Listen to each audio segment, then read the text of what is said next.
नमस्कार दोस्तों, कैसे हो आप सभी लोग। स्वागत है आपका प्रश्न ट्यूटर के डिजिटल प्लेटफॉर्म पे। आप सभी को पता है ये जियोग्राफी की सीरीज मैं आप सभी के लिए लेकर आई हूँ। आज हम पढ़ने वाले हैं एशिया महाद्वीप के बारे में। पिछले लेक्चर में हमने देखा था कि महाद्वीपों का विस्तार किस प्रकार से हुआ है, किस प्रकार से महाद्वीप का विस्थापन हुआ है, उसके बाद महाद्वीपों की उत्पत्ति हुई है। आज हम महाद्वीपों की सीरीज में आगे बढ़ रहे हैं, एशिया महाद्वीप के बारे में पढ़ने वाले हैं। एशिया महाद्वीप की बात करें तो आपको सबसे पहले मैं मैप में बताती हूँ एशिया महाद्वीप कहाँ है। हमारे महाद्वीपों के बारे में बताऊं तो एशिया महाद्वीप आपको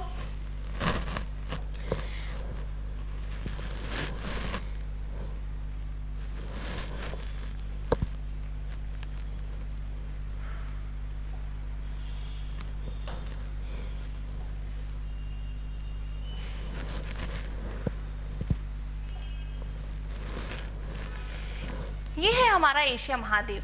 आज हम इसी के बारे में विस्तार से पढ़ने वाले हैं, हर एक चीज के बारे में विस्तार से जानेंगे और समझेंगे। इसके बाद हम नेक्स्ट जो पढ़ेंगे वह हमारा क्या होगा, उत्तर अमेरिका, उसके बाद दक्षिण अमेरिका, फिर अफ्रीका और उसके बाद यूरोप और ऑस्ट्रेलिया और लास्ट में अंटार्कटिका महाद्वीप के बारे में हम पढ़ेंगे। तो हम महाद्वीपों की जो सीरीज स्टार्ट कर रहे हैं, तो आज हम पढ़ने वाले हैं एशिया महाद्वीप। एशिया महाद्वीप में क्या क्या, कौन कौन से पर्वत हैं, कौन कौन सी नदियां हैं, पठार हैं और प्रमुख औद्योगिक जो केंद्र हैं वो कौन कौन से हैं, इन सारी बातों के बारे में आज इस महाद्वीप की जितने भी इम्पोर्टेंट चीजें हैं इन सभी बातों में आज हम विस्तार से चर्चा करेंगे।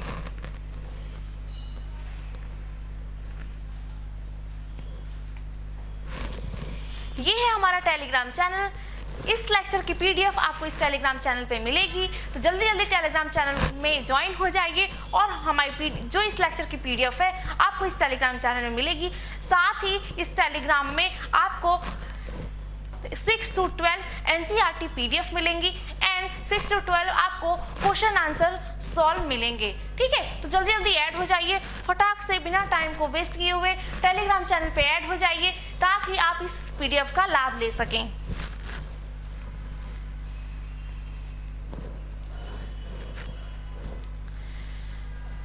अब सबसे पहले बात करते हैं परिचय की। हम किसी की भी चीज, किसी भी इंसान को या फिर किसी भी व्यक्ति को जब हम मिलते हैं तो सबसे पहले हम उसका परिचय लेते हैं। इसी प्रकार से हमारा एशिया महाद्वीप जो है हम इसको पढ़ने वाले हैं और स्टार्ट करते हैं इसके इंट्रोडक्शन से। जैसा आप अपने दोस्त से मिलते हो तो सबसे पहले आप उसका नाम जानते हो, वो कहाँ रहता है, क्या करता है, इन सभी बातों के बारे में चर्चा करते हो। उसी प्रकार से आज हम एशिया महाद्वीप के परिचय में क्या जानेंगे, एशिया महाद्वीप में क्षेत्रफल कितना है, अवस्थिति कहाँ पर है, कौन कौन से इसमें देश आते हैं, नदियां आती हैं, पर्वत आता है, पठार आता है, इन सारी बातों को हम इस वीडियो में चर्चा करने वाले हैं। तो जुड़े रहिए हमारे चैनल के साथ, सब्सक्राइब कर लीजिए हमारे चैनल को, वीडियो को लाइक कर लीजिए और अपने दोस्तों में शेयर कर लीजिए, क्योंकि आपके लिए एक धमाकेदार चीज मैं लेकर आई हूँ जो आपको मैप के थ्रू एशिया महाद्वीप को समझाने वाली हूँ। आपको एक ही वीडियो में सारी चीजें याद होने वाली हैं। तो जल्दी जल्दी चैनल को सब्सक्राइब कर लीजिए, वीडियो को लाइक कर लीजिए और कमेंट सेक्शन कमेंट में करना बिल्कुल मत भूलिएगा। तो स्टार्ट करें एशिया महाद्वीप के बारे में। परिचय को देखते हैं तो एशिया जनसंख्या एवं क्षेत्रफल के आधार पर विश्व का सबसे बड़ा महाद्वीप है। मैंने क्या बोला, एशिया महाद्वीप क्या है, जनसंख्या, ठीक है, दूसरा क्षेत्रफल, जनसंख्या और क्षेत्रफल के आधार पर सबसे बड़ा महाद्वीप है। कौन सा है, एशिया महाद्वीप। क्षेत्रफल और जनसंख्या के आधार पर देखा जाए तो यह सबसे बड़ा महाद्वीप है। ठीक है, इसका क्षेत्रफल की बात करें तो क्षेत्रफल हमारा कितना है, एक बहुत बड़ा नंबर है, याद रखिएगा। बहुत बड़ा नंबर कौन सा है, 44, 57, 9,000 वर्ग किलोमीटर है। ठीक है, जो संसार के भूभाग का यानी जो हमारा पूरा संसार है उसके भूभाग का कितना परसेंट है, 29.9% है। कितना प्रतिशत है, 29.9% है। तो हमारा एशिया महाद्वीप जनसंख्या और क्षेत्रफल के आधार पर सबसे बड़ा महाद्वीप है। साथ ही यह पूरे संसार में हमारे जो एशिया महाद्वीप की जो प्रतिशत है, भूभाग का जो प्रतिशत है वह कितना है, 29.9% है। समझ में आया लगभग आपको। एशिया को सभ्यता का पालना कहते हैं। पालना आपको समझ में आ रहा है छोटे बच्चे। जब झूला में झूलते हैं ना तो उसे पालना कहते हैं। यानी आपको छोटे बच्चों से क्या समझ में आ रहा है कि छोटे बच्चों का जो विकास होता है कहाँ होता है, पालने में होता है। ठीक है, झूले में होता है ना। सभी के घर पे छोटे बच्चे होंगे, जरूर देखिएगा कहाँ उनका विकास कहाँ हो रहा है। तो एशिया को सभ्यता का पालना कहा जाता है। क्यों? क्योंकि एशिया में हमारी जो प्रमुख सभ्यताएं हैं, जैसे हड़प्पा सभ्यता आती है, सुमेर सभ्यता आती है, मेसोपोटामिया सभ्यता आती है, इन सभी सभ्यताओं का विकास कहाँ हुआ है, हमारे एशिया महाद्वीप में हुआ है। तो क्लियर हुआ, हमारे एशिया महाद्वीप को क्या कहा जाता है, सभ्यता का पालना भी कहा जाता है। फिर इस महाद्वीप को सभी धर्मों की आग भूमि की उपमा प्रदान की जाती है। इस महाद्वीप को सभी धर्मों की आग भूमि क्यों कहते हैं? क्योंकि ये हमारे एशिया महाद्वीप में बहुत सारे धर्म के लोग पाए जाते हैं। ठीक है, हमारे एशिया महाद्वीप में बहुत सारे धर्म के लोग पाए जाते हैं, इसलिए हम इस एशिया महाद्वीप को धर्मों की आग भूमि कहते हैं। ठीक है, क्लियर हो रहा है सभी को? जनसंख्या की दृष्टि से विश्व के दो सबसे बड़े देश चीन और भारत इसी महाद्वीप में स्थित हैं। क्या? जनसंख्या की दृष्टि से चीन और भारत इसी महाद्वीप में स्थित हैं। तो हमारा भारत किस महाद्वीप का हिस्सा है? तो हमारा भारत एशिया महाद्वीप का हिस्सा कहलाता है। ठीक है, क्लियर हो रहा है? इतनी बातें क्लियर हुई आपको? आगे बढ़ूं मैं, एक बार क्विक रिवीजन कर लेती हूँ।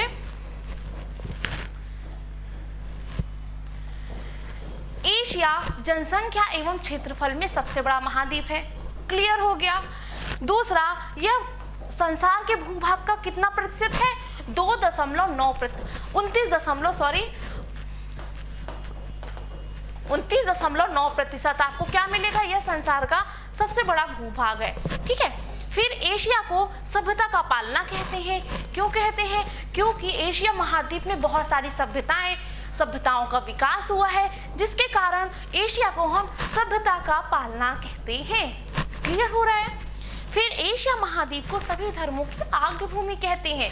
क्यों कहते हैं? क्योंकि एशिया महाद्वीप में बहुत सारे धर्मों की प्रधानता है। एशिया महाद्वीप विभिन्न धर्मों के लोग यहाँ पर रहते हैं। जनसंख्या की दृष्टि से देखें तो जनसंख्या की दृष्टि से विश्व के दो सबसे बड़े देश, उसमें से हमारा एक भारत भी आता है जनसंख्या की दृष्टि में। तो जनसंख्या की दृष्टि से चीन व भारत इस महाद्वीप में स्थित हैं। जनसंख्या की दृष्टि से चीन और भारत इसी महाद्वीप में स्थित हैं। ठीक है, किसमें? एशिया महाद्वीप में। चीन और भारत किस महाद्वीप में है? एशिया महाद्वीप में स्थित है। क्लियर हुआ इतनी बात? आगे बढ़ूं मैं।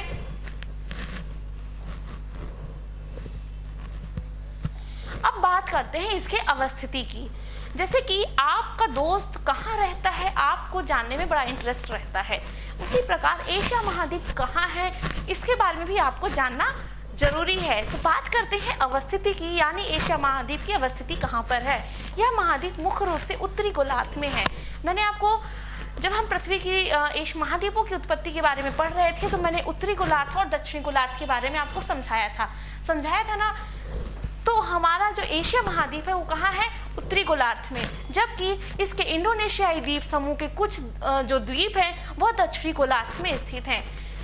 हमारे एशिया महाद्वीप में देखेंगे ये छोटे छोटे ये जो द्वीप हैं ये क्या कहलाते हैं? इंडोनेशियाई द्वीप कहलाते हैं। तो यह कहाँ पर स्थित है? यह दक्षिणी गोलार्ध में, जबकि हमारा एशिया महाद्वीप कहाँ स्थित है? उत्तरी गोलार्ध में। ये है हमारा एशिया महाद्वीप। एशिया महाद्वीप कहाँ है स्थित है? उत्तरी गोलार्ध में। और इसके जो इंडोनेशियाई द्वीप हैं ये कहाँ स्थित है? ये दक्षिणी गोलार्ध में स्थित है। क्लियर हुआ इतना? आगे बात करें, इस महाद्वीप के उत्तर में आर्कटिक महासागर, इस महाद्वीप के उत्तर में ये एशिया महाद्वीप है। इसका उत्तर कहाँ होगा? ये ऊपर की तरफ, और ऊपर की तरफ क्या है? आर्कटिक महासागर है। क्या है? आर्कटिक महासागर। पूर्व में प्रशांत महासागर। पूर्व देखिए, पूर्व किस साइड है? मैंने आपको डायरेक्शन फिर से मैं बता देती हूँ। ये हो गया उत्तर, पूर्व, दक्षिण और पश्चिम, नॉर्थ, साउथ, ईस्ट और वेस्ट। ठीक है, ये हो गई डायरेक्शन। अब इस डायरेक्शन समझेंगे। उत्तर की तरफ क्या है? आर्कटिक महासागर है। पूर्व की तरफ क्या है? प्रशांत महासागर है। दक्षिण में हिंद महासागर है। दक्षिण देखिए, दक्षिण कहाँ है? नीचे की तरफ होगा। दक्षिण कहाँ होगा? नीचे की तरफ होगा। तो नीचे की तरफ क्या होगा? नीचे की तरफ क्या है? हिंद महासागर है। तथा पश्चिम में भूमध्य सागर है। पश्चिम कहाँ इसका होगा? पश्चिम कहलाएगा या, ठीक है, यहाँ पर आपको भूमध्य सागर मिलेगा। तो ये क्लियर हुआ। महासागर एशिया महाद्वीप कहाँ पर है? उत्तरी गोलार्ध में है। और इसके जो इंडोनेशियाई द्वीप हैं वह कहाँ पर मिलेंगे आपको? दक्षिणी गोलार्ध में मिलेंगे। उत्तर की तरफ आर्कटिक महासागर मिलेगा, मिलेगा ना, दिख रहा है सभी को? उत्तर की तरफ आर्कटिक महासागर मिलेगा। पूर्व की तरफ जाएंगे तो प्रशांत महासागर, दक्षिण हिंद महासागर और पश्चिम में क्या मिलेगा? भूमध्य सागर मिलेगा। इतनी बात क्लियर हुई? आगे बढ़े।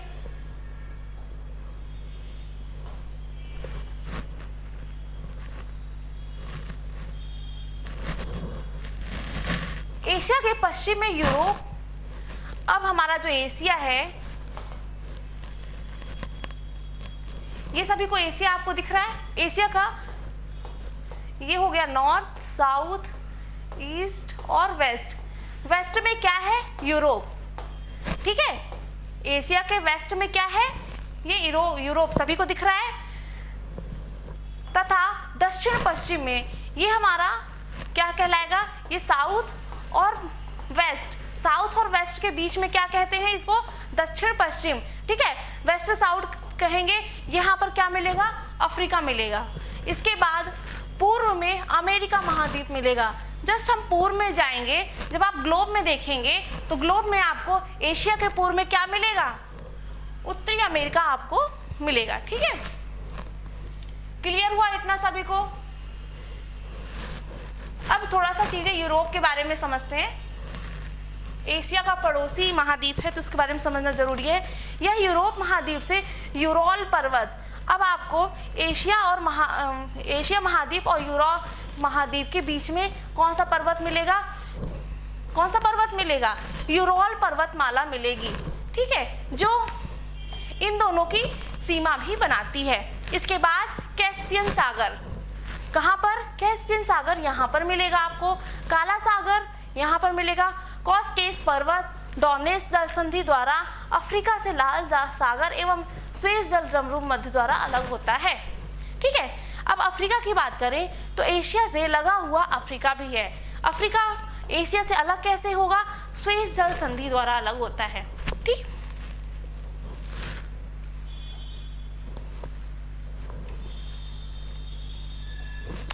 भौगोलिक अध्ययन की दृष्टि से एशिया महाद्वीप को निम्नलिखित प्रदेशों में बांटा गया है। अब भौगोलिक दृष्टि से देखा जाए तो हमारा एशिया महाद्वीप काफी बड़े भूभाग पर विस्तृत है और उसे हम समझने के लिए भौतिक प्रदेशों में विभाजित कर दिए हैं, ठीक है। सबसे पहला आता है दक्षिण पश्चिम एशिया। दक्षिण पश्चिम एशिया में कौन कौन से देश आते हैं समझते हैं। इस प्रदेश में Bahrain, Cyprus, Iraq, Iran, Israel, Jordan, Kuwait, Lebanon, Oman, Qatar, Saudi Arab, Yemen तथा तुर्की देश सम्मिलित होते हैं। तो मैप में देखिए ये आपको मिलेगा तुर्की, इराक, ठीक है, ये है सऊदी अरेबिया, ये है ईरान, यमन, ठीक है, यूएई और ओमान। दक्षिण पश्चिम एशिया में कौन कौन से देश आते हैं इस प्रदेश में Bahrain, Cyprus, Iraq, Iran, Israel, Jordan. Israel तो काफी फेमस है देश है, आप सभी को पता होना चाहिए ये इसकी अवस्थिति कहाँ है, ठीक है। ये आपको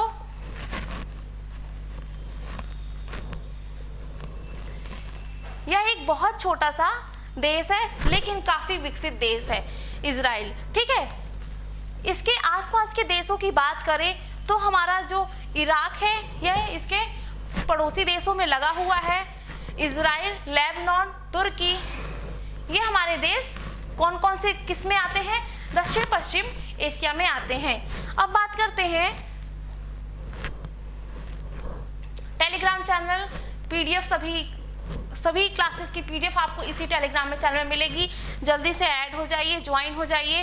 पीडीएफ साथ ही पीडीएफ के साथ ही आपको 6th to 12th NCERT PDF मिलेगी, साथ ही 6 to 10 आपको क्वेश्चंस एंड आंसर्स मिलेंगे। ठीक है, तो जल्दी जल्दी इस टेलीग्राम चैनल पे ऐड हो जाइए, आपके लिए बहुत ही इंपॉर्टेंट चीज़ें इस टेलीग्राम में आपको मिलने वाली है, साथ ही डेली अपडेट्स भी आपको मिलते रहेंगे।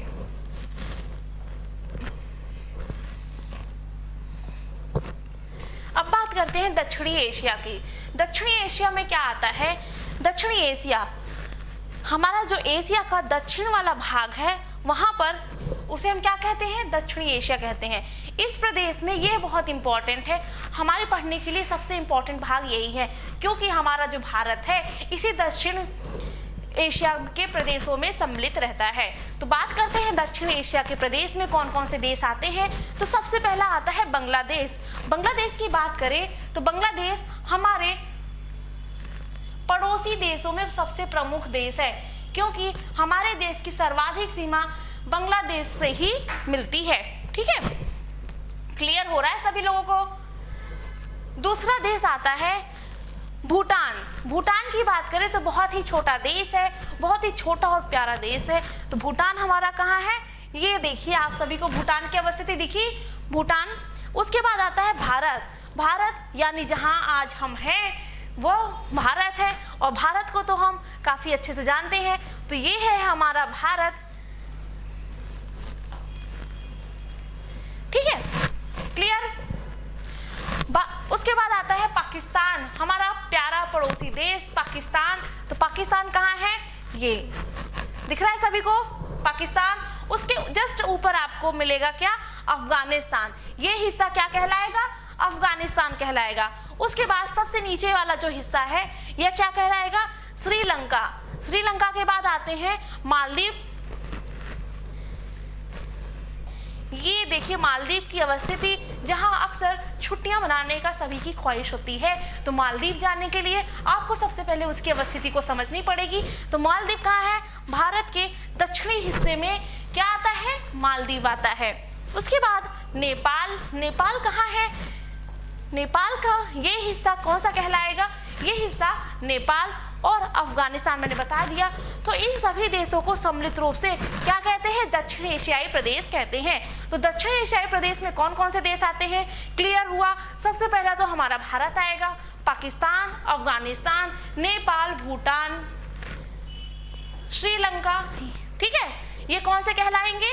ये हमारे दक्षिण एशियाई प्रदेश कहलाएंगे। ठीक है, क्लियर? आगे बढ़ूं?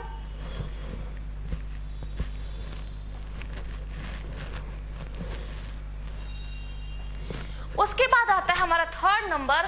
थर्ड नंबर हमारा है दक्षिण पूर्वी एशिया। दक्षिण पूर्वी एशिया की बात करें तो इस प्रदेश में Brunei, Myanmar, Cambodia, Laos, Singapore, Malaysia, Indonesia, Philippines, Thailand तथा वियतनाम देश सम्मिलित हैं। इसमें कौन कौन से देश हैं?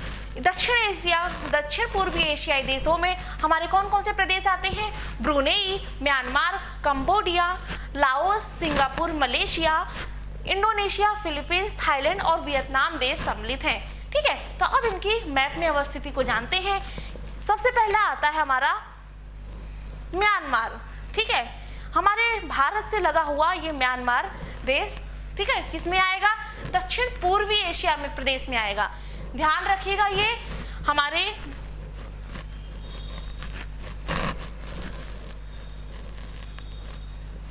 दक्षिणी एशिया का पार्ट नहीं है। बहुत इंपॉर्टेंट बात, इसमें कंफ्यूजन हो सकता है आपको कि म्यांमार हमारे दक्षिण एशिया का प्रदेश नहीं कहलाएगा। ये किसका प्रदेश कहलाएगा?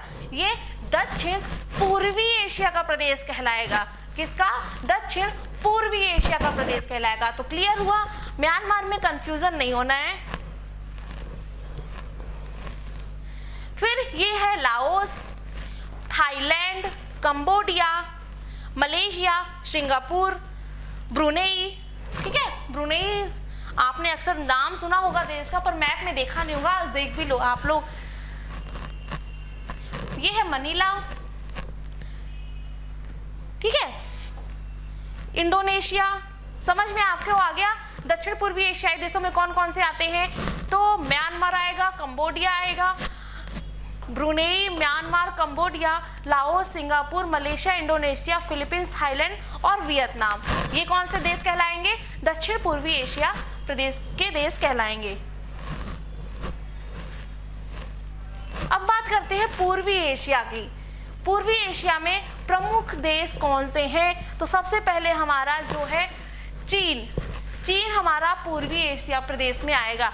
उसके बाद जापान, उत्तर कोरिया और दक्षिण कोरिया और ताइवान। इसमें बहुत ही महत्वपूर्ण देश शामिल हैं। तो ये पूर्वी एशिया जो देश है ये बहुत ही इम्पोर्टेंट है। हमारी अंतर्राष्ट्रीय जो हमारा संबंध होता है उसके लिए ये पूर्वी एशिया के देश हमारे लिए काफ़ी महत्वपूर्ण होते हैं, जिसमें आता है चीन, जापान, उत्तर कोरिया, दक्षिण कोरिया और ताइवान। मैप में देखते हैं, ये देखिए आपको ये चीन दिखेगा, ये है साउथ कोरिया, ये नॉर्थ कोरिया, दिख रहा है सभी को?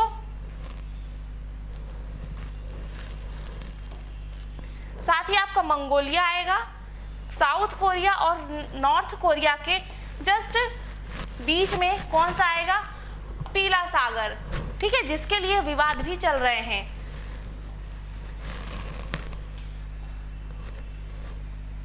तो क्लियर हुआ पूर्वी एशिया में कौन कौन से देश आएंगे?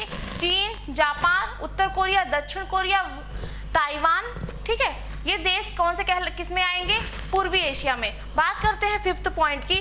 फिफ्थ पॉइंट हमारा मध्य एशिया है। मध्य एशिया में कौन कौन से प्रदेश आते हैं?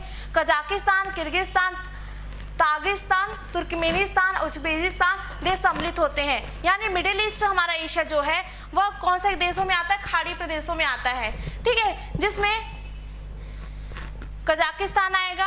यह सबसे बड़ा क्षेत्रफल की दृष्टि से मध्य एशिया का सबसे बड़ा प्रदेश कजाकिस्तान है, ठीक है। उसके बाद ही सबसे इम्पोर्टेंट यहाँ पे आपका ये कैस्पियन सागर है। कैस्पियन सागर के कौन कौन से प्रदेश छूते हैं? तो तुर्कमेनिस्तान छुएगा। सबसे ज़्यादा जो सीमा बनेगी वह किसकी बनेगी? कजाकिस्तान की बनेगी, ठीक है। उसके बाद यह ईरान आएगा, अजरबैजान, ठीक है। क्लियर हुआ? दिख रहा है सभी को?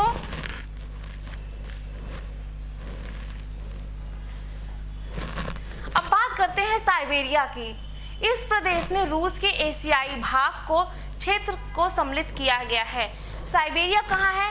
हमारा एशिया का जो ऊपरी भाग होता है, ऊपरी भाग जो जहाँ पर काफ़ी ज़्यादा ठंड होती है, वह क्षेत्र कहाँ पर आएगा? एशिया के उत्तर में आएगा। इसका रूस के एशियाई भाग को हम क्या कहते हैं? साइबेरिया। रूस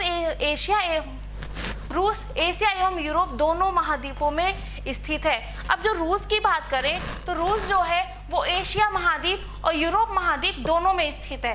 तो रूस हमारा किस में स्थित है? क्वेश्चन पूछ सकता है आपको डाउट क्रिएट करने के लिए कि एशिया महाद्वीप किन दो महाद्वीपों में अवस्थिति रहती है, रूस की किन दो महाद्वीपों में अवस्थिति है?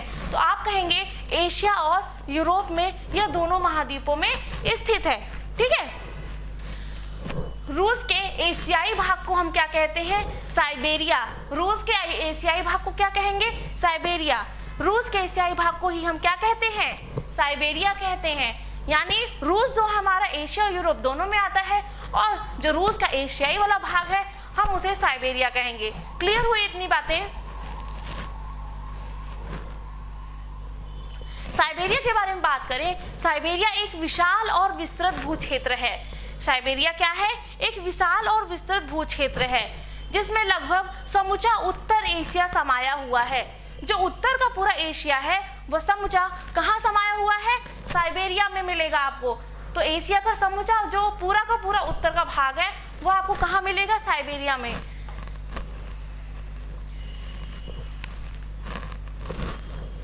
यह रूस का मध्य और पूर्वी भाग है। जो रूस का जो मध्य मिडिल वाला भाग होता है और जो पूर्व का भाग है, ईस्ट वाला पार्ट, वह कहाँ पर है? साइबेरिया के भाग में आता है। साइबेरिया का क्षेत्रफल 131 लाख वर्ग किलोमीटर है। साइबेरिया का जो क्षेत्रफल है कितना है? 131 लाख वर्ग किलोमीटर है। अगर इसकी तुलना की जाए पूरे भारत का क्षेत्रफल से, कितना है? 32 1.8 लाख वर्ग किलोमीटर आपको मिलेगा। यानी साइबेरिया भारत से करीब 4 गुना ज़्यादा बड़ा है। तो साइबेरिया कितना, भारत के अकॉर्डिंग में अगर कंपैरिजन किया जाए तो साइबेरिया हमारा भारत से 4 गुना ज़्यादा बड़ा है। सर्दी में यहाँ का तापमान 70 डिग्री सेल्सियस पर आ जाता है। यानी इतनी ठंड पड़ती है कि अगर आप पानी पीने के लिए भी अगर ग्लास में लेंगे तो वो भी जम जाता है। तो वो हमारा एशिया का जो उत्तर का भाग होता है उसे क्या कहते हैं, ये साइबेरिया कहते हैं। साइबेरिया रूस में अवस्थिति है। रूस की अवस्थिति कहाँ पर है, यूरोप और एशिया महाद्वीप दोनों में अवस्थिति आपको मिलेगी। तो ये थी बात साइबेरिया की। टेलीग्राम चैनल में जुड़ जाइए, पीडीएफ आपको यहीं पर मिलेगी। तो कैसा लगा आपको एशिया के बारे में ये जानकारी। मिलते हैं नेक्स्ट लेक्चर पे, एशिया के बारे में कुछ और चीज़ों के बारे में जानते हैं। तब तक के लिए पढ़ते रहिए, खुश रहिए, मुस्कुराते रहिए। Thank you.